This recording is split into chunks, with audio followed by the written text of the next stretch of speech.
Former National Security Advisor John Bolton insisted on Friday that the United States had not lost the war in Afghanistan, while criticizing President Joe Biden's order for a full military withdrawal from the country. Bolton, who served as a high-ranking State Department official under former President George W. Bush at the time of the initial U.S. military invasion of Afghanistan in October 2001, maintained that America's armed forces did not lose the two-decade conflict, but had simply walked away from it. "We weren't defeated," Bolton told CNN in an interview. "You have to be defeated to lose a war. We've given up because we've lost patience." That's a sad commentary about the current administration, but it's not a defeat for the United States. In a White House address last Thursday, Biden announced that the drawdown of U.S. troops in Afghanistan will be completed by August 31, ahead of his self-imposed deadline of September 11.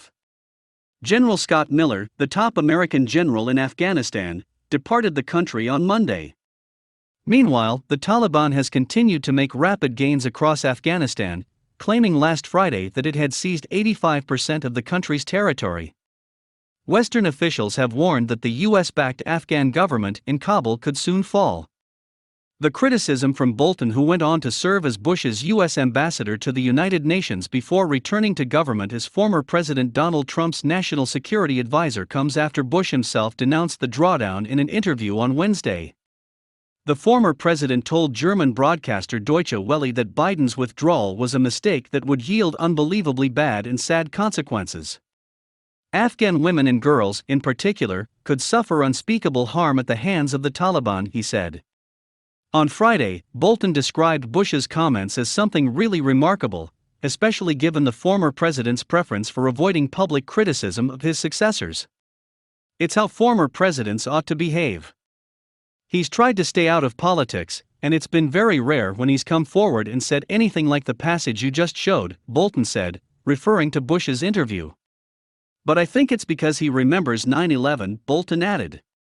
"It's 20 years ago now, and some people weren't born, and a lot of people don't remember very well. George W. Bush is never going to forget it. I think those of us who were in his administration at the time are never going to forget it." In arguing for a continued American military presence in Afghanistan, Bolton acknowledged he did not think a terrorist attack against the U.S. is going to come the day after Taliban takes back over. "I do think it's going to take more time, and that's really what the risk is," he said. "I would rather defend innocent American civilians there than in the streets and the skies over America."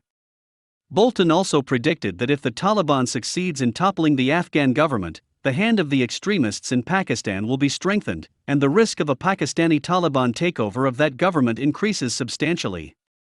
A Taliban-run government in Pakistan would have control of dozens or scores of nuclear weapons, Bolton warned, adding that a full withdrawal of U.S. troops from Afghanistan would also inhibit American efforts to monitor what Iran is up to.